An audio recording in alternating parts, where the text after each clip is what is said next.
अस्सलाम वालेकुम to all of you. Welcome to mature minds. Mature minds में आज हम बात करने वाले हैं इंतहाई ज़्यादा अहम टॉपिक के बारे में कि G20 जो 2023 में हुई है इंडिया में, उसकी वजह से दुनिया में जो दो डिवीजन्स हैं वो ज़्यादा बढ़ गई हैं। दुनिया बाइपोलर की तरफ ज़्यादा बढ़ गई है। अब ये जो न्यू वर्ल्ड ऑर्डर है इसके बारे में हम बात करेंगे कि आखिर किस तरह ये जो G20 है 2023 वाली, ये इंडिया के लिए एक सरदर्द बन जाएगी। बेसिकली किस तरह ये एक बाइपोलर वर्ल्ड को प्रमोट कर रही है, ये किस तरह दुनिया में दो डिवीजन्स लेके आ रही है। बेसिकली दो डिवीजन तो दुनिया में पहले ही हो चुकी हैं। अगर हम 1950s की बात करें, 50 से लेकर 1991 तक यूएसए और यूएसएसआर की आपस में राइवलरी रही है, तब बाइपोलर वर्ल्ड थी। उसके बाद 1991 में जब यूएसएसआर टूटा है तो अमेरिका जो था ना वो सोल सुपर पावर बन गया था और वर्ल्ड बन गई थी यूनिपोलर। लेकिन 2001 के बाद से जो चाइना ने तरक्की की है इकोनॉमिकली, उसकी वजह से अब यूएस और चाइना का आपस में जो इकोनॉमिक कंपटीशन है वो इतना ज़्यादा बढ़ गया है कि दुनिया में दो ताकतें विजिबल हो चुकी हैं आफ्टर, यानी कि अगर आप कहें को 2018 का जो यूएस और चाइना का ट्रेड वार था, उसके बाद तो पर्टिकुलरली दुनिया जो थी ना वो बाइपोलर वर्ल्ड ऑर्डर में चली गई थी। लेकिन अगर हम बात करें यूएसएसआर की, तो उसका जो रेमिनेंट है रशिया, वो भी बहुत ही ज़्यादा रेलिवेंट है इस पूरी सिनेरियो में। अब वो किस तरह रेलिवेंट है कि वो इस टाइम पे एंटी यूएस है। It means that it is aligning with China. तो इस पूरे सिनेरियो के बारे में हम बात करेंगे। इसके अलावा हम ये भी बात करेंगे कि ये जो G20 है इसमें पाकिस्तान क्या वाकई ही यानी कि इररेलेवेंट हो गया है। But I don't think so, in my point of view it is not possible, और ये ऐसा हुआ भी नहीं है। ठीक है, इसका जवाब हम लास्ट पे देखेंगे। Before going to lecture, again वही बात, सब्सक्राइब कर दें एंड बेल आइकन दबा दें ताकि आपको हमारे आने वाली तमाम वीडियोस की अपडेट्स मिलती रहे। PDF आपको मिलेगा व्हाट्सएप पे, इसके अलावा मैं फेसबुक पे भी डाल दूँगा, वहाँ से आप व्हाट्सएप ज्वाइन कर लें, वहाँ से आपको PDF मिल जाएगा इस लेक्चर का। न्यूज़ ये है कि G20 का समिट हुआ है अभी 9 और 10 सितंबर को इन न्यू दिल्ली इन इंडिया। ठीक है, उसमें दुनिया के ना 19 बड़े ममालिक के सरबराह और प्लस यूरोपियन यूनियन जो है हमारा ये G20 उसका पार्ट है। तो इस तरह ये अभी इकट्ठे हुए थे ये 20 सरबराह। लेकिन इसके साथ साथ 9 हमारे पास गेस्ट अपीयरेंस भी थी। उनमें स्पेन थे, बांग्लादेश था, UAE के हेड थे। इसके अलावा अफ्रीकन यूनियन को इन्होंने अपना इस 2023 के समिट में ऐड कर लिया एज अ 21st मेंबर। तो अब ये 20 G20 जो था ना, अब ये बन गया G21। ठीक है, तो ये न्यूज़ है हमारे पास। Let's discuss. पहले देख लेते हैं G20 है क्या। G20 बेसिकली 1999 में वर्ड कॉइन किया गया था। उस वक्त की दुनिया की 20 बड़ी इकोनॉमीज़ थी, उनको मिला के G20 का एक ग्रुप बनाया गया था, यानी 19 इकोनॉमीज़ एंड प्लस एक यूरोपियन यूनियन। इसमें रशिया था, चाइना था, इंडिया, सऊदी अरब, तुर्की, Italy, Germany, UK, France. Africa से अगर बात करें तो साउथ अफ्रीका सिर्फ है। इसके अलावा ब्राज़ील है, अर्जेंटीना है, मैक्सिको, US, कनाडा एंड हमारे पास इंडोनेशिया है, ऑस्ट्रेलिया, साउथ कोरिया, जापान, और इसके अलावा यूरोपियन यूनियन इटसेल्फ एक मेंबर है। ठीक है, तो इसका जो हेडक्वार्टर है वो कहीं पे भी नहीं है, यानी कि ये एक इनफॉर्मल ग्रुप है। ये कोई फॉर्मल ग्रुप नहीं है जिसका कोई हेडक्वार्टर है या इस तरह की चीज़ है। ये हर साल ना अपना हेडक्वार्टर वहाँ पे शिफ्ट कर देते हैं जिस मुल्क को इसकी प्रेसिडेंसी दी जाए। यानी पिछले साल इंडोनेशिया ने इस समिट को होस्ट किया था। समिट बेसिकली किसको कहते हैं, जो कि हेड्स ऑफ स्टेट जहाँ पे इकट्ठे हो ना, उस गैदरिंग को कहते हैं समिट। तो पिछले साल इंडोनेशिया ने हेड्स ऑफ स्टेट को होस्ट किया था। तो जो हमारा पिछले साल समिट हुआ था G20 का, वो 17th समिट था, वो हुआ था इंडोनेशिया, बाली आइलैंड इंडोनेशिया का है वहाँ पे।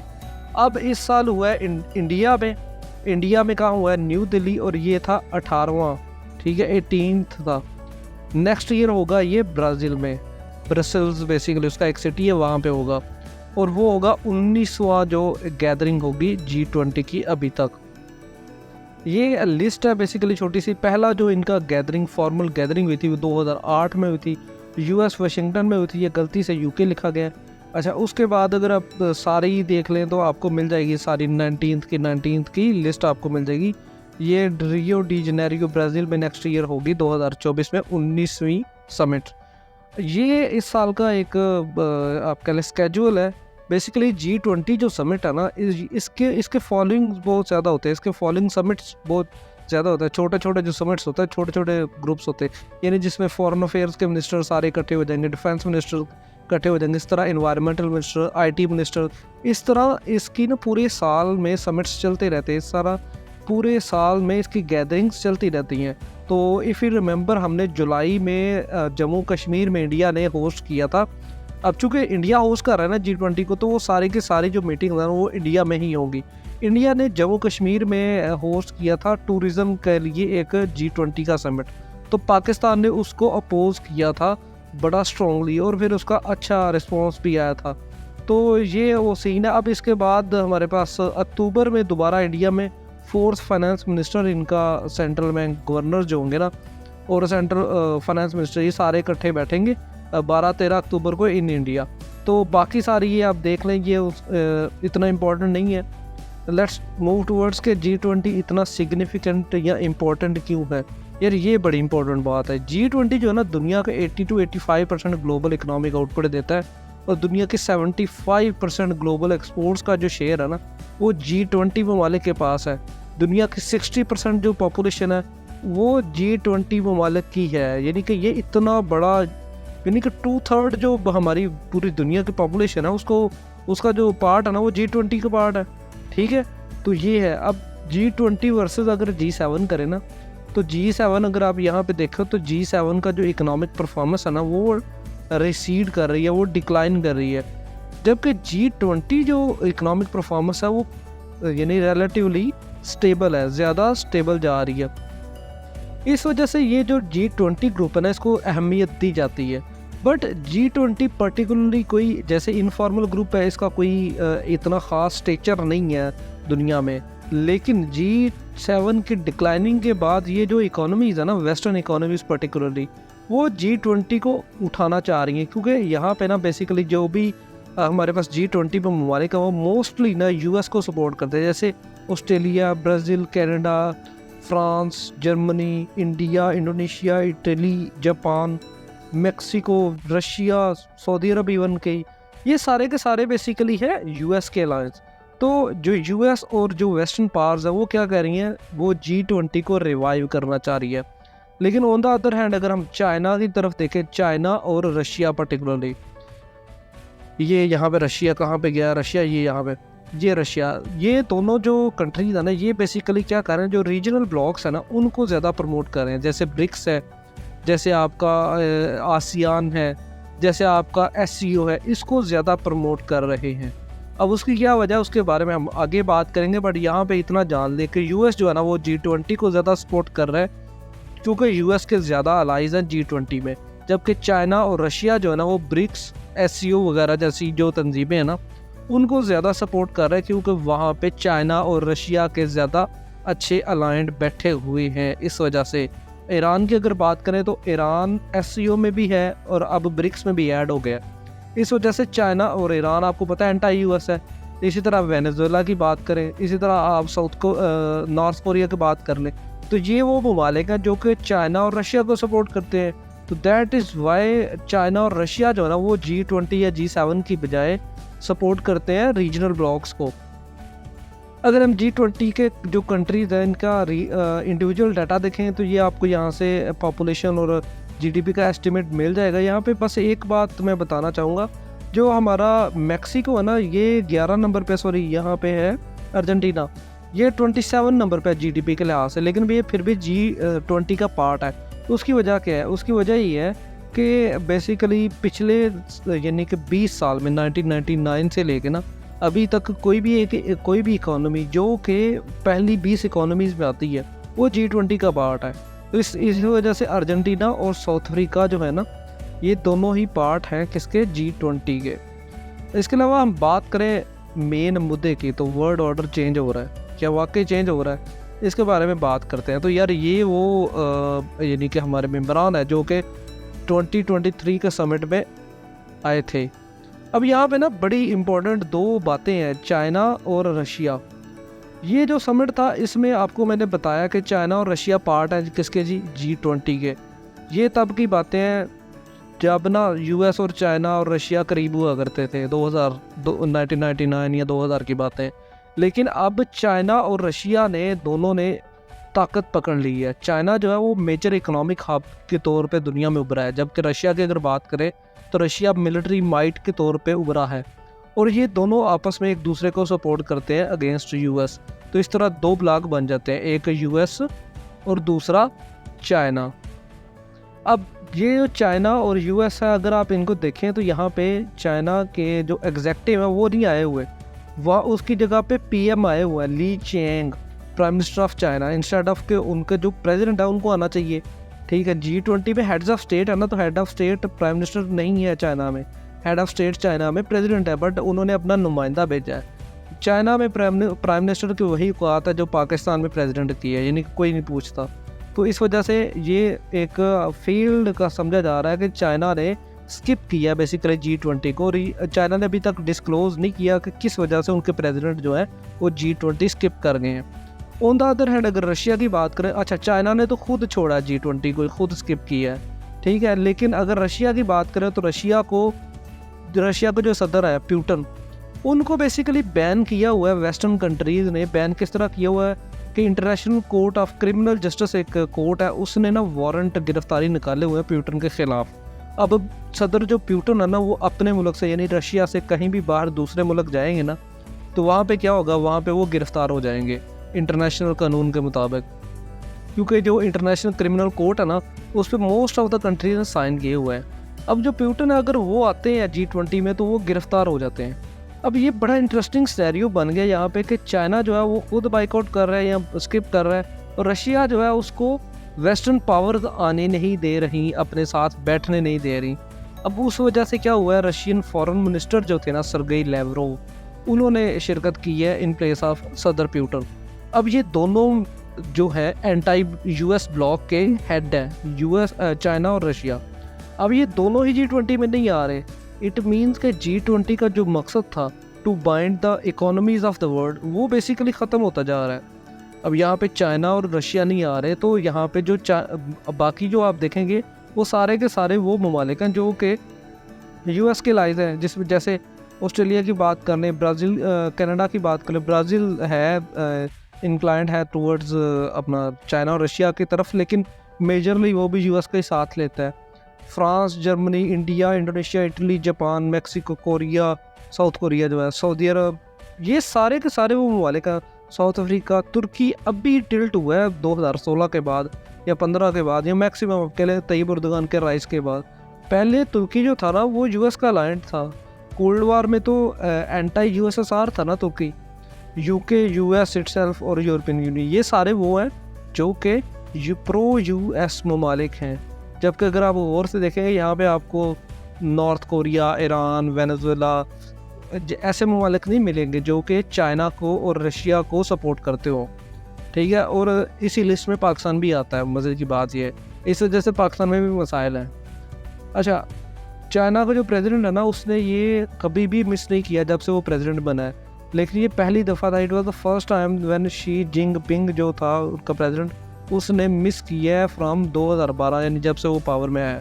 और प्यूटन जो था ना उसने ये दूसरी दफ़ा मिस किया। अब ये दूसरी दफ़ा मैंने आपको बताया कि ये खुद मिस करवाया इन्होंने रशिया यूक्रेन वॉर की वजह से। जो हमारे वेस्टर्न पावर्स हैं उन्होंने इसके ख़िलाफ़ क्या निकाला हुआ वारंट गिरफ्तारी का, तो ये आता तो गिरफ्तार हो जाता। तो दिस वाज समथिंग। अब इस वजह से ये जो दोनों मेन, यानी कि आप देखें दुनिया की ना मेजर जीडीपी में अगर शुमार करें तो रशिया और चाइना आएंगे ना, ठीक है। चाइना दूसरे नंबर पे इस टाइम दुनिया की दूसरी सबसे बड़ी इकोनॉमी है, तो अब उसका ना आना इस G20 को इन इफेक्टिव करने के लिए काफ़ी है। तो फ्यूचर में G20 की जो रेलेवेंस है ना वो क्वेश्चनेबल हो जाती है। इनफैक्ट अगर मैं आपको बताऊं, इस दफ़ा भी जो G20 हुई है ना, इसका जो फाइनल क्या कहते हैं आपका निकलना था, डोजियर निकलना था, या फाइनल जो इसके पेपर्स निकलते थे, मिनट्स ऑफ मीटिंग निकलने थे, वो डिसाइड नहीं हो पा रहे थे कि क्या निकालें। उसकी वजह क्या है कि यूएस और जो उसके अलाइज हैं वो अपने फेवर में अल्फाज डलवाना चाहते थे, जबकि जो चाइना और रशिया है, जबकि जो इंडिया है वो मेंटेन करना चाहता था balance between Russia and western powers. उसकी वजह क्या है, क्योंकि रशिया जो है ना वो इंडिया का बहुत बड़ा अलाय है, इन पार्टनर है in defence and economic partnership. तो इस वजह से थोड़ा सा मसला हुआ है। इनफैक्ट मैं अगर आपको बताऊँ, रशिया के जो इन्वेजन है उसको भी कंडेम नहीं किया गया इस पूरे के पूरे डिक्लेरेशन में। इसको सिंपली जो पिछले साल बाली में कहा गया था ना, उसी को दोबारा दोहरा दिया गया।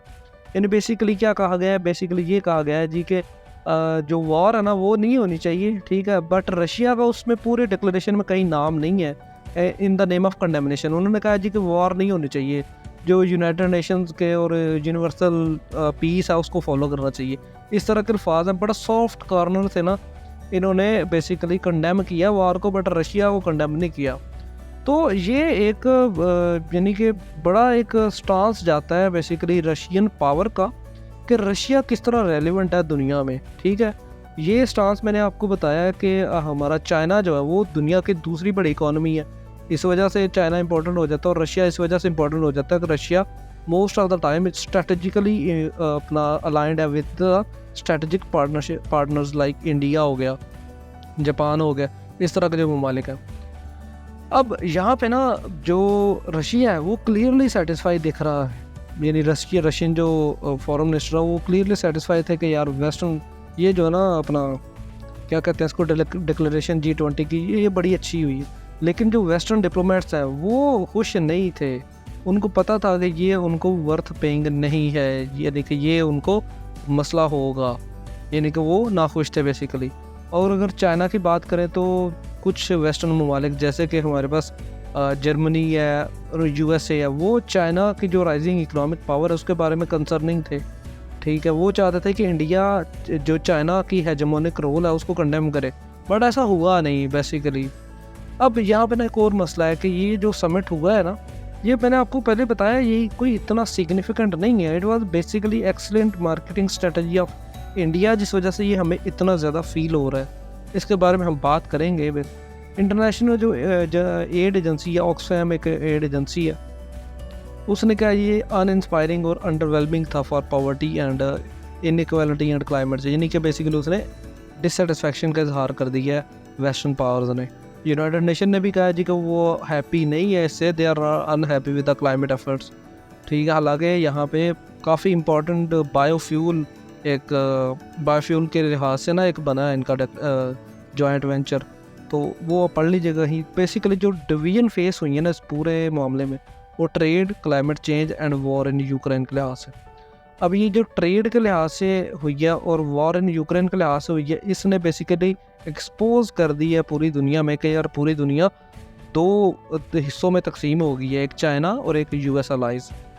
अब अगर चाइना के राइस की बात करें तो यार चाइना जो है ना, शी जिनपिंग ने इनका नाम है यार, अच्छा जो शी जिनपिंग है, इन्होंने बेसिकली चाइना को हमेशा एक अल्टरनेटिव बनाने की कोशिश की है टू द वेस्टर्न पावर। अब जाहिर सी बात है हर एक बंदे के ख्वाब होता है तरक्की करना, तो शी जिनपिंग का भी ख्वाब है तरक्की करना, और अब उन्होंने शायद ये समझा है कि वो फुल ऑन ओपोनेंट कर सकते हैं, फुल ओपोनेंट बना सकते हैं अगेंस्ट US। इस वजह से उन्होंने मिस कर दिया ये वाला G20 का समिट। क्यों मिस किया? क्योंकि ज़्यादातर तो कौन से थे पार्टनर, इनके US अलाइज थे। इसके अलावा चाइना ने ना एशियन इंफ्रास्ट्रक्चर इन्वेस्टमेंट बैंक, जो कि बेसिकली 2015-16 से इन्होंने डेवलप किया हुआ है, ये एक इम्पोर्टेंट राइवल बन गया वर्ल्ड बैंक का। वर्ल्ड बैंक क्या करता है? वर्ल्ड बैंक इन्वेस्टमेंट करता है, वर्ल्ड बैंक लोन देता है। एशियन AIIB ये भी यही करता है। ये बेसिकली चाइनीज़ कंट्रोल्ड है, ये वर्ल्ड बैंक है। अब जो चाइना है ना वो दुनिया को कर्जे देता है थ्रू दिस बैंक, ठीक है। ये इन्होंने बेसिकली अल्टरनेट बनाया है ऑफ द वेस्ट, जो वर्ल्ड बैंक है। तो ये एक है आपका टू नेशन या आप कह लें टू ब्लॉक्स पॉलिटिक्स के हवाले से।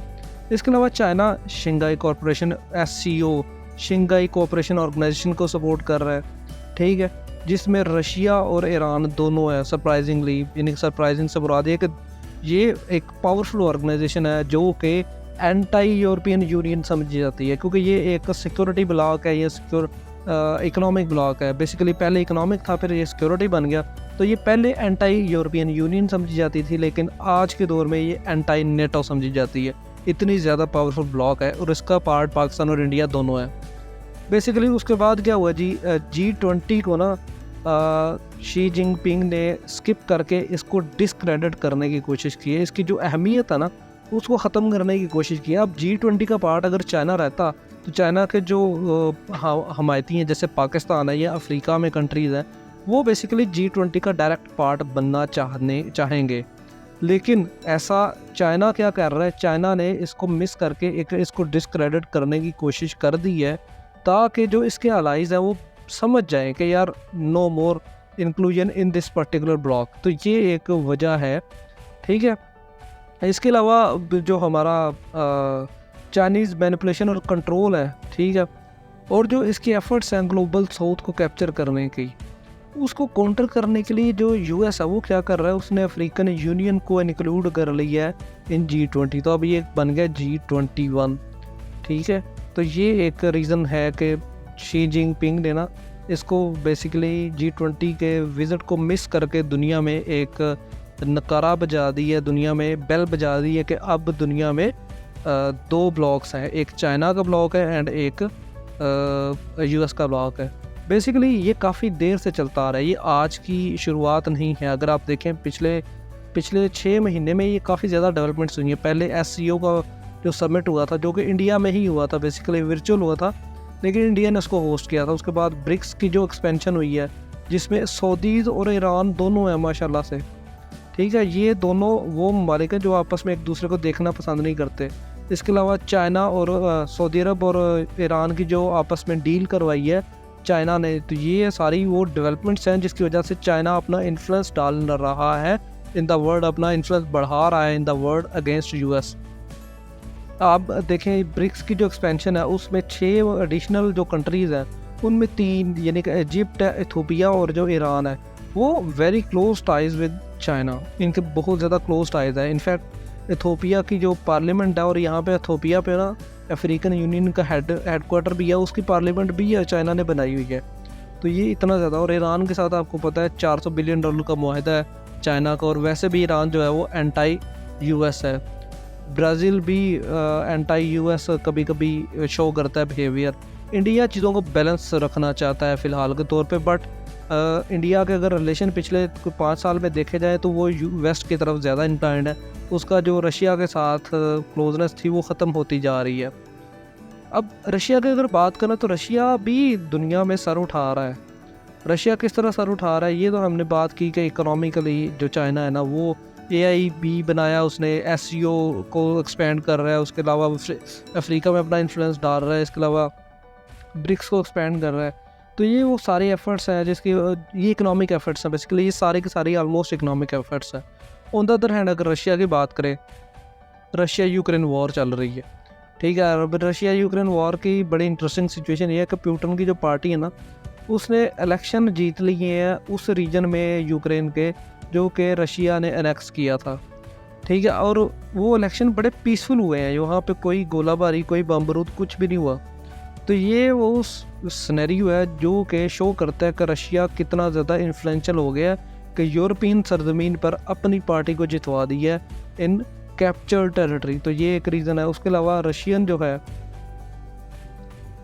जो रूबल है, इन रशियन की जो करेंसी है वो भी स्ट्रॉन्गर हो रही है डॉलर के मुकाबले में। अब ये क्यों हो रही है, ये बड़ा इंपॉर्टेंट है, ये समझना थोड़ा सा इंपॉर्टेंट है कि रशिया किस तरह इसको री एमर्ज कर रहा है अगेंस्ट वेस्टर्न सैंक्शंस, ठीक है। अब एक तो इसने तरीका अपनाया था, हमने बात की थी ब्रिक्स वाली वीडियो में, कि ब्रिक्स की अपनी एक करेंसी लॉन्च की है इन्होंने, ठीक है। ब्रिक्स कॉइन था आई गेस उसका नाम।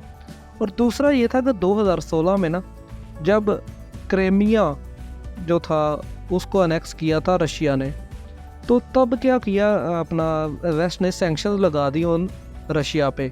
लेकिन उस टाइम पे रशिया ने थोड़ा सा सॉफ्ट कॉर्नर दिखाया और अपना ओपन कर ली है सारी ट्रेड वगैरह।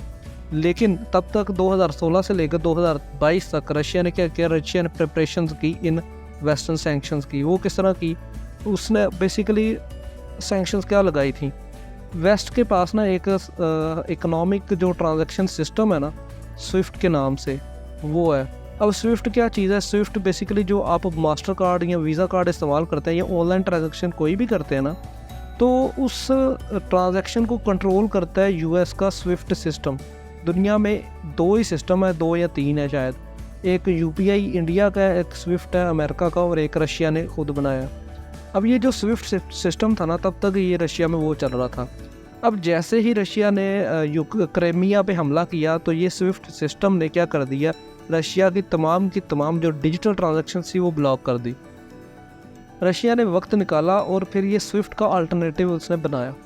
अब जैसे ये स्विफ्ट का अल्टरनेटिव बनाया, तो अब यूरोप भी उसे ट्रेड कर रहा है, अब बाकी दुनिया भी ट्रेड कर रही है, अफ्रीका भी ट्रेड कर रहा है विद रशिया, और इनकी ट्रांजैक्शंस रुक नहीं रही। तो इस वजह से वेस्टर्न सैंक्शंस जो है ना, वो इसको क्या कहते हैं, बाईपास किया। दूसरा, रशिया बेसिकली दुनिया में दूसरा सबसे बड़ा ऑयल एंड गैस प्रोड्यूसर है। तो उसने क्या किया, उसने अपने चाइना और इंडिया को सबसे ज़्यादा गैस और तेल दिया इन सस्ते डिस्काउंटेड प्राइस। अब जब वो डिस्काउंटेड प्राइस में दिया, तो पूरी दुनिया ने क्या किया, रशिया से तेल ख़रीदना शुरू कर दिया, क्योंकि वो डिस्काउंट प्राइस में मिल रहा था। दैट वाज आल्सो रीज़न के जो रशिया ने बाईपास किया। अब इसकी वजह से जो रशिया है यूरोप है उसको एनर्जी भी सप्लाई करता है। अब यूरोप बगैर एनर्जी का रह नहीं सकता, क्योंकि यूरोप में आपको पता ठंड पड़ती है, बहुत ज़्यादा खीर ठंड पड़ती है, बर्फानी इलाका है, तो बगैर एनर्जी के वो लोग रह नहीं सकते, ज़िंदा नहीं रह सकते। तो रशिया के साथ उनके जो टाइज़ हैं, उनके जो अपना रिलेशनशिप है, उसको नॉर्मलाइज करना ज़रूरी था। इसके अलावा G20 जो अभी हुई है, इसमें भी बड़ी सॉफ्टन लैंग्वेज इस्तेमाल हुई है अगेंस्ट यूक्रेन वॉर। ये भी रशिया की एक विक्ट्री है, रशिया शो करता है उसकी पावर को। इसके अलावा ब्रिक्स की जो चेयरमैनशिप है, वो भी मुमकिन है रशिया को मिल जाए इन कमिंग डेज। तो ये वो सारी चीज़ें हैं जिस वजह से रशिया जो है ना, वो लगता है कि यार रशिया पावरफुल हो रहा है। अब रशिया और चाइना अलहदा ब्लॉक बना रहे हैं in the form of SCO, in the form of BRICS, और फिर ये G20 जैसे जो हैं हमारे पास, उनको भी ये बाईपास कर रहे हैं, ठीक है, यहाँ पे नहीं आ रहे। तो इस वजह से और G20 पे हाईजैक किसका हो गया, US का, ठीक है। अब रशिया और चाइना किसको प्रमोट कर रहे हैं, SCO को, और अपना इसको BRI को, AIB को, ब्रिक्स को। तो ये इस तरह 2 ब्लॉक बन गया फ़िलहाल के लिए। अब US रिटेलिएट कर रहे हैं। अब US रशिया को किस तरह कर रहा है, रशिया को थ्रू नेटो कर रहा है, ठीक है। रशिया, क्योंकि आपको बताया मैंने, रशिया एक मिलिट्री पावर है, क्वाड कर रहा है। क्वाड बेसिकली 4 ममालिक का एक आप कह लें कि वो है, क्या कहते हैं उसको, ग्रुप है, ठीक है, जिसमें इंडिया, ऑस्ट्रेलिया है, US है और जापान है। इसके अलावा ऑकस है, इसमें ऑस्ट्रेलिया है, UK है, US है। ये 3 ममालिक का मिलिट्री अलायंस है, ठीक है। अब ये तो हो गया रशिया के लिए। चाइना के लिए अब क्या कर रहा है, चाइना के लिए ना बेसिकली वो अब चाइना है economic might, China military power नहीं है, चाइना दुनिया में इकोनॉमिक माइट है, इकोनॉमिक पावर है। तो उसकी डोमिनेशन को ख़त्म करने के लिए क्या कर रहा है अपना US, वो इसके जो अलाइज है ना, उनको वो मैनिपुलेट कर रहा है। मैनिपुलेट किस तरह कर रहा है वो भी हम बात करते हैं, लेकिन अभी जो डायरेक्ट सैंक्शंस हैं, जो डायरेक्ट जो स्टेप्स हैं, उनमें अगर बात करें तो जो चाइनीज़ कंपनी है जैसे हवाई है, तो उसकी सेमीकंडक्टर जो US में बनते हैं, इन सब को उसने बैन कर दिया है US ने फॉर चाइना, ठीक है। आपको पता है दुनिया में सबसे ज़्यादा सेमीकंडक्टर बनते हैं ना, वो बनते हैं ताइवान में, और थ्रू वाया US वो पूरी दुनिया को देता है। तो जो US है उसने बैन कर दी semiconductor purchase and sale with China. अब चाइना जो ले रहा है सेमीकंडक्टर, वो रशिया से ले रहा है, कुछ वो ब्लैक मार्केट से ले रहा है, और इस तरह चीज़ें हो रही हैं। इस तरह चाइनीज़ जो टेक्नोलॉजी कंपनी है जैसे हवावे है, उसका कुछ साल पहले, अगर आपको याद हो, 2 साल पहले पंगा हुआ था कनाडा में, ठीक है। उसके बाद फिर US ने भी बैन कर दिया, फिर यूरोप ने भी बैन कर दिया स्पाइंग के इल्ज़ाम में। तो ये वो सारी चीज़ें हैं। अब इसमें ना US रिटेलिएट कर रहा है, ठीक है, थ्रू G20 कैसे कर रहा है उसके बारे में हम बात करते हैं। अब inclusion of African Union in G20, that's the first step जो कि US ले रहा है against China, to counter China, ठीक है, और यानी कि अपने ब्लॉक की हिफाजत कर रहा है। अगर हम बात करें रशिया और चाइना की, तो अफ्रीका में ना ये दोनों, अफ्रीका जो है ना वो फ्यूचर की मार्केट होने वाला है। 21st जो सेंचुरी है वो होने वाली है एशिया की, ठीक है। एशिया में रशिया आ जाता है, चाइना आ जाता है, इंडिया आ जाता है, पाकिस्तान आ जाता है, ये सारा ब्लॉक आ जाता है। लेकिन जो 21st सेंचुरी 22nd सेंचुरी है वो किसकी होने वाली है, वो अफ्रीका की होने वाली है। अफ्रीका दुनिया में इम्पोर्टेंट मार्केट बनने वाली है। अब इस वजह से ना अफ्रीका में यूएस और चाइना, रशिया, ये सारे ही अपना इन्फ्लुएंस बढ़ा रहे हैं। इंडिया भी अपना इन्फ्लुएंस बढ़ा रहा है, ठीक है। अब अगर रशिया की बात करें तो 2023 जुलाई अभी यानी कि महीना 2 महीने हुए हैं, तो तब की बात अगर रशिया ने ना एक रशिया समिट बुलाया जिसमें तमाम अफ्रीकन स्टेट्स के हेड और प्यूटन मिल के बैठा और उसने बातें की अपना जो है डेट्स के बारे में, डोनेटिंग ग्रीन एंड ये सब चीज़ों के बारे में। इसके अलावा रशिया ने ना $23 बिलियन का अफ्रीकन कर्जा भी उसने एक अपने बजट में रखा है। तो ये वो स्टेप्स हैं जो रशिया ले रहा है टू डोमिनेट इन अफ्रीका। लेकिन अगर हम चाइना की बात करें तो चाइना तो इससे भी आगे एक आध। चाइना को मैंने आपको बताया कि अफ्रीकन यूनियन की जो हेडक्वार्टर की बिल्डिंग है वो चाइना ने बिल्ड की हुई है।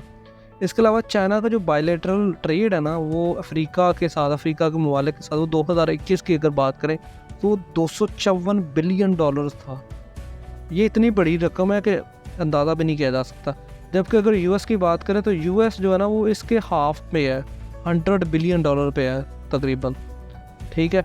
इसके अलावा जो है अपना इकोवास, ये एक मिलिट्री ऑर्गेनाइजेशन है जो कि ये अगर आप नीचे अफ्रीका का मैप देखें तो यहाँ पे ये कंट्रीज़ हैं बेसिकली इकोवास, ठीक है। Economic cooperation of West African states, ठीक है। ये एक सोसाइटी है, वहाँ पे इकोनॉमिक सोसाइटी है, लेकिन इन एक्चुअल ये एक मिलिट्री की है और ये कंट्रोल भी कौन करता है, ये करता है वेस्ट। लेकिन चाइना ने इसको भी नहीं छोड़ा और इसकी बिल्डिंग बनाने की इसने हामी भर ली है। तो अब आप खुद अंदाज़ा लगा लें, कल को इकोवास जो है उसका हेडक्वार्टर अगर चाइना बनाता है तो उसमें स्पाइंग भी की जा सकती है, हर चीज़ की जा सकती है। इसके अलावा ये वेबसाइट है एक चाइना अफ्रीका समिट की।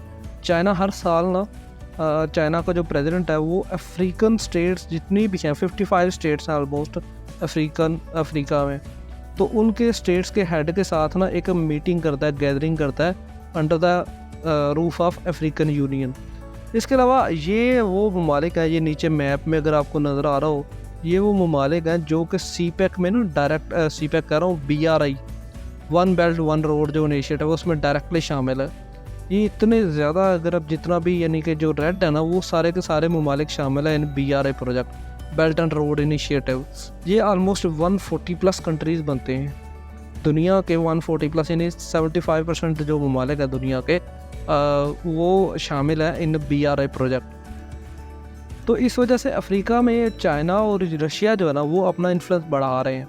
लेकिन अब यूएस क्या कर रहा है, यूएस ने अभी मैंने आपको बताया, यूएस ने G20 में अफ्रीकन यूनियन को क्या करवा दिया है, वो एडमिशन दे दी है, यानी परमानेंट मेंबर बना लिया यूएस ने, G20 ने अफ्रीकन यूनियन को।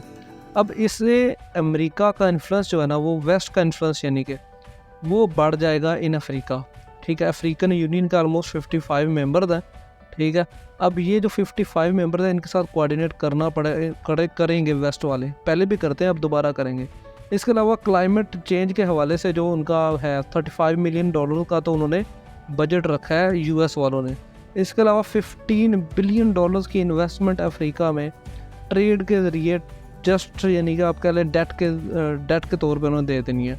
जैसे रशिया ने कितना रखा था $23 बिलियन, यूएस ने कितना रखा है $15 बिलियन।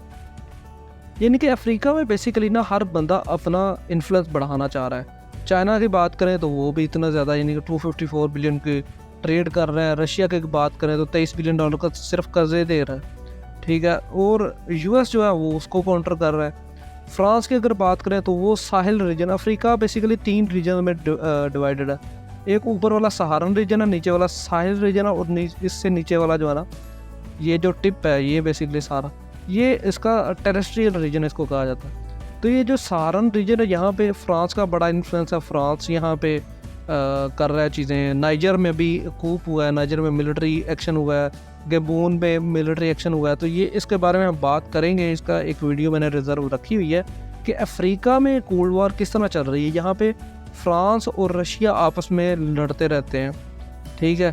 तो उसके बारे में हम बात करेंगे। यानी कि यहाँ पे फ्रांस और रशिया के टसल है आपस में, तो फ्रांस किसका लाए? फ्रांस है यूएस का लाए। तो अगेन यहाँ पे रशिया वर्सेस फ्रांस है। तो यहाँ पे एक और आप कह लें कि बाइपोलर एक इंडिकेशन हमें मिल जाता है। इसके अलावा जो एक और स्टेप, बड़ा इंपॉर्टेंट स्टेप और जिसकी चर्चा या जिसका जो आप कह लें कि मशहूरी सबसे ज़्यादा हो रही है ना, वो इन्होंने एक बनाया है India middle east Europe economic corridor. ठीक है, आईमैक ये बेसिकली सीपैक जो पाकिस्तान का है उससे कॉपी है। अब ये जो आईमैक है ना, इसमें है जी 12 countries, India, UAE, Saudi Arabia, Jordan, अपना Israel, then Greece, Italy and Germany. अब ये जो ममालिक है ना, बेसिकली इन्होंने चाइना को कॉपी किया। चाइना का जो one belt and one road initiative ना, उसको कॉपी किया। अब चाइना ने क्या किया? कॉपी ये किया कि चाइना ने बेसिकली जो अपना इकोनॉमिक बेल्ट का जो मंसूबा था, वो अपना जो ओल्ड ट्रेडिशनल सिल्क रूट था उसके ऊपर बनाया। अब ये जो ममालिक है ना, आईमैक के ममालिक, इन्होंने जो अपना इकोनॉमिक कॉरिडोर बनाया, वो बनाया स्पाइस रूट। अगर आप बात करें 15वीं सदी की या 14वीं सदी की, तब क्या होता था, इंडिया से मसाले जाते थे यूरोप में। अब वो कैसे जाते थे? पहले अरब में जाते थे, अरब से फिर अपना जो है बनु उस्मानिया, वहाँ से होते हुए फिर ये यूरोप में जाते थे। दिस वाज द ओरिजिनल वे। अब क्या हुआ जी कि यहाँ पे इन्होंने दोबारा इसको क्या कहते हैं, रिजुविनेट करने की कोशिश की है कि हम लोग ना एक रास्ता बनाए जो कि इंडिया से होते हुए सामान जाए यूएई से फिर लैंड रूट लेते हुए सऊदी अरब से फिर जॉर्डन से इज़राइल से फिर मेडिटेरेनियन से होते हुए ये ग्रीस पहुँचे, ग्रीस से फिर ये Italy and then rest of the Europe. अब ये इन्होंने अपना रास्ता इख्तियार किया। अब इसमें मसाइल क्या हैं? अब इसमें मसला ये है कि जो आपका इकोनॉमिक कॉरिडोर है ना आईमैक, उसकी जो वर्थ है वो $20 बिलियन है और इसमें 12 ममालिक हैं। एंड जो हमारा BRI है या one belt one road initiative जिसे कहते हैं, इसमें 140+ कंट्रीज़ हैं। ठीक है, इसमें यूरोप भी है, अफ्रीका भी है, अरब भी है, इसमें सारे हैं 140+ कंट्रीज, 75% के। और इसकी जो वर्थ है वो ऑलमोस्ट $3 to 5 ट्रिलियन है, यानी 3 से 5 ट्रिलियन। और जबकि इसका जो एग्जिस्टेंस है, यानी कि जिसका काम हो चुका है, वो है जी आपका $1 ट्रिलियन का। जबकि जो ये वाला मंसूबा भी इन्होंने बनाया, ये सिर्फ MOU साइन किया है, मेमोरेंडम ऑफ अंडरस्टैंडिंग साइन किया। अब इसमें ना 2-3 बड़े फंडामेंटल फ्लॉज हैं। अब इसकी ना प्रैक्टिकलेबिलिटी की बात हो रही है यहाँ पे हाइपोथेटिकल बात नहीं करूँगा मैं कि ये बनना है या नहीं बनना, बट इसमें जो मसाइल है उसके बारे में बात करेंगे। एक तो ये वाला जो ऑलरेडी रास्ता है ना, ये वाला रास्ता अपना ऑलरेडी जो शिपिंग का रास्ता है वो कहाँ से होता है? बाब एल मंदीब से। यहाँ से इंडिया से शुरू होता है बाब एल मंदीब से रेड सी होते हुए ना नहर स्विस या स्विस कैनाल को क्रॉस करता है और यहाँ से फिर ये ग्रीस पहुँच जाता है। अब ये रास्ता है 20 डेज़ का और ये है जी आपका वाटरवेज, यानी कि ये पानी का रास्ता है और सीधा यहाँ से सामान लोड होना है, यहाँ से जाना है सीधा यहाँ पे। अब ऑन द अदर हैंड अगर हम बात करें आईमैक की, आईमैक इंडिया से सामान लोड होना है, इसने यूएई जाना है, यूएई से इसने फिर दोबारा सामान अनलोड होना है और इसने ट्रक्स में जाना है। फिर ट्रक्स में ये थ्रू सऊदी अरब और यहाँ पे जाएगा जॉर्डन में, जॉर्डन से फिर इज़राइल से फिर ये दोबारा अनलोड होगा और शिप में यानी जाएगा फिर यहाँ से Mediterranean sea and then Greece. अब ये जो लोडिंग और अनलोडिंग है, यानी कि लैंड रूट और सी रूट का जो मिक्सअप है, इसकी वजह से ये मसला है। अगर हम बात करें इस रूट की तो ये 18 दिन का है अपना रास्ता according to the calculations of India. अब इसमें पता नहीं उन्होंने डाले हैं कि नहीं डाले ये जो अनलोडिंग और लोडिंग के डेज़ हैं। इसके अलावा यहाँ पे सामान ख़राब भी हो सकता है। लेकिन जियो स्ट्रेटेजिकली बात करें तो इस पूरे रूट में एक और मसला है, वो है जी सऊदी अरब और इज़राइल का मसला। सऊदी अरब इज़राइल को रिकगनाइज़ नहीं करता, बैकडोर डिप्लोमेसी इनकी बहुत स्ट्रॉन्ग है, एयर स्पेस खोल दिया है, इसके अलावा इनका अपना रास्ता दे दिया है इन्होंने। इज़राइल के साथ बैकडोर डिप्लोमेसी चल रही है इनकी, लेकिन मसला ये है कि सऊदी अरब जो है वो इसको एक्सेप्ट नहीं कर सकता इज़राइल को for the time being no, क्योंकि पूरी उम्मत मुसलमान का जो लीडर है वो सऊदी अरब है और सऊदी अपना ये स्टेचर खोना नहीं चाहेगा, यकीनन नहीं खोना चाहेगा। तो ये जो इज़राइल और सऊदी अरब के जो रिश्ते हैं वो नॉर्मलाइज होने में बहुत टाइम लगेगा। और इसके अलावा चाइना की अपनी डिप्लोमेसी भी है, चाइना भी इस चीज़ को नॉर्मलाइज नहीं होने देगा। तो ये सारी चीज़ें हैं जिसकी वजह से ये थोड़ा सा अभी आईएमएफ का जो मंसूबा है ये ओवरवेलम्ड है, ये इसको ओवर हाइप्ड बनाया गया है। ये बेसिकली ऑन पेपर ही है सिर्फ फ़िलहाल के लिए। अब मेन क्वेश्चन की तरफ आते हैं कि पाकिस्तान रेलिवेंट है G20 में। I don't think so that it is the correct statement कि पाकिस्तान इररेलेवेंट है, रेलिवेंट है। अब हम ना कभी पार्ट थे ही नहीं G20 का, तो रेलिवेंसी का सवाल कहाँ से होता है। हमने हमेशा ना अपनी इकोनॉमिक पावर यूज़ किया, ना पॉलिटिकल पावर यूज़ किया, ना डिप्लोमेटिक पावर यूज़ की है। हमने हमेशा यूज़ किया अपनी जियो स्ट्रेटेजिक पावर, उसमें हम रेलिवेंट है। वो मैं बताता हूँ कैसे। अगर हम बात करें G20 का हम पार्ट क्यों नहीं है कभी भी, हम 1999 में ना G20 बना था। हम पिछले 20 सालों से या 25 साल बनते तकरीबन, तब से हम कभी भी टॉप 20 इकोनॉमीज़ में कभी आए ही नहीं हैं। इसके अलावा हमारी पॉलिटिकल स्टेबिलिटी का हमेशा मसला रहा है। पहले मुशर्रफ साहब आए हैं, फिर हमारे पास जो जरदारी साहब आए हैं, फिर वो बिहाइंड द कर्टल हमारे पास पॉलिटिक्स चलती रही है। अब हमारे पास 2023 में रजीम चेंज पॉलिटिक्स है। फ़िलहाल हम इकोनॉमिक क्राइसिस से जूझ रहे हैं। तो ये वो सारी वजह हैं जिसकी वजह से G20 में शमूलियत जो है ना वो थोड़ा सा मसला है, क्योंकि G20 में शमूलियत के लिए आपको पॉलिटिकल स्टेबिलिटी चाहिए ना। इसके अलावा हमारा GDP रैंक जो है वो फ़िलहाल के लिए 25th है। GDP राइज जो है 5.6 पे जा रही है। इसके अलावा एक और रीज़न थी जिस वजह से हम 2023 में नहीं गए, यानी कि बांग्लादेश और UAE जैसे ममालिक गए थे, बट हम नहीं गए थे क्योंकि हमारे नेबर्स के साथ मामला कुछ अच्छे नहीं हैं। इंडिया के साथ यानी कि हमारे मामला अच्छे नहीं हैं, तो इस वजह से भी थोड़ा सा मसला था। अब ये दोबारा मैं वापस लेके आया हूँ कि पाकिस्तान रेलिवेंट किस तरह है। यार देखें, IMF जो है ये US ने बनाया है अगेंस्ट किसके, अगेंस्ट BRI के। ठीक है, इन्होंने बनाया BRI को इन्होंने करना है, क्या कहते हैं उसको, डिमिनिश करना है। अब IMF अगर BRI के काउंटर में है तो फिर यहाँ पे जो दोनों प्रोजेक्ट हैं उनमें किसी एक में ही कोई बंदा शामिल हो सकता है, दोनों में तो शामिल नहीं हो सकता। तो पाकिस्तान ऑलरेडी एक मेजर प्रोजेक्ट में शामिल है BRI में या वन बेल्ट वन रोड में, उसका पार्ट है CPEC। पाकिस्तान इम्पोर्टेंट पार्ट है, यानी इतना इम्पोर्टेंट है कि अगर CPEC बंद हो जाए तो शायद सारा BRI बंद हो जाए। ये इतना बड़ा प्रोजेक्ट है। ठीक है, तो पाकिस्तान किस तरह इररेलेवेंट है इसमें। पाकिस्तान के तो एंटी बनाया है ये वाला सारा सेटअप इन्होंने, यानी चाइना के सेटअप एंटी बनाया है, बट लेकिन ऑन द अदर हैंड ये बेसिकली पाकिस्तान के भी हुआ ना। फिर अब मसला ये है कि ये वाला जो IMF का प्रोजेक्ट था ये न्यूज़ में है, लेकिन ये BRI जो है वो न्यूज़ में नहीं है। Pakistan is not part of IMF, लेकिन पाकिस्तान इसका जो एंटी पार्ट है ना वो CPEC, पाकिस्तान उसका पार्ट है। या तो पाकिस्तान CPEC का पार्ट हो सकता है या IMF का पार्ट हो सकता है, दोनों का पार्ट नहीं हो सकता। ठीक है, इटली ने रिसेंटली ऐलान किया कि वो अपना BRI को छोड़ रहे हैं। क्यों? क्योंकि वो IMF को ज्वाइन करना चाहते हैं। That's it. पाकिस्तान भी अगर CPEC को छोड़ता है, IMF को ज्वाइन कर ले या किसको भी ज्वाइन कर ले, लेकिन पाकिस्तान की जियो स्ट्रेटेजिक इम्पोर्टेंस कम नहीं हुई इससे। पाकिस्तान जियो स्ट्रेटेजिकली उतना ही रेलिवेंट है G20 के इस प्लान से जितना G20 खुद है। ठीक है, जितना यानी कि पहले था। बस मसला ये है कि फ़िलहाल ये न्यूज़ में नहीं है पाकिस्तान में। इंटरनेशनल मीडिया जो है ना वो हाईलाइट कर रहा है। अब इसकी क्या वजह है कि क्यों हमें ना इस टाइम पे क्यों ज़्यादा लाउडर सुनाई दे रहा है ये सारी चीज़ें कि यार हम लोग अकेले रह गए हैं। इसकी कुछ वजह हैं। नो डाउट इंडिया ने ना ग्लोबल लेवल पे बहुत ज़्यादा अचीवमेंट हासिल किए हैं, जिसमें SCO को जुलाई में होस्ट किया, फिर ब्रिक्स में शमूलियत है, फिर चंद्रयान का। तो ये जो रिसेंट सक्सेसफुल उनके प्लान्स हैं ना ये पाकिस्तान को बड़े चुभ रहे हैं। अब चुभ क्यों रहे हैं? क्योंकि यार पाकिस्तान में लोकल पॉलिटिकल डेवलपमेंट्स हो रही हैं। Pakistan was never develop, Pakistan पहले दिन से ही ऐसा ही था। हमें होश अब आई है, अब ये समझ रहे हैं। ठीक है, इसके अलावा US जो था ना वो हमेशा से पाकिस्तान के साथ था, पाकिस्तान को टिश्यू पेपर की तरह इस्तेमाल करने के लिए, लेकिन अब वो इंडिया के साथ है, to use India as a tissue paper against China. ठीक है, ये है। इसके अलावा इंडिया ने ना इस मुर्दा प्लेटफॉर्म था बेसिकली, इसको मार्केटिंग स्ट्रेटजी बड़ी यानी कि उन्होंने तगड़ी की है, तो पूरी दुनिया में अपनी चीज़ों को मार्केट किया, जिस वजह से यानी कि जैसे ऋषि सुनक आया तो उसका उन्होंने ग्लोबल एक नैरेटिव दिखाया।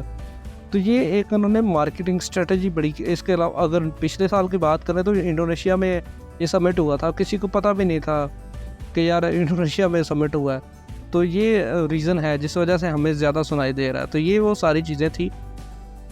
उम्मीद है आपको लेक्चर पसंद आया होगा। काफ़ी लंबा लेक्चर हो गया है, मैंने कोशिश की है कि मैं अच्छी तरह एक्सप्लेन करूं, but still I know there are some shortcomings in this lecture, क्योंकि मेरी असल में तबीयत का बड़ा मसला था और मैं 2 दिन से लेक्चर भी अपलोड नहीं कर पाया क्योंकि पाकिस्तान का मैच चल रहा था and I don't want to disturb you.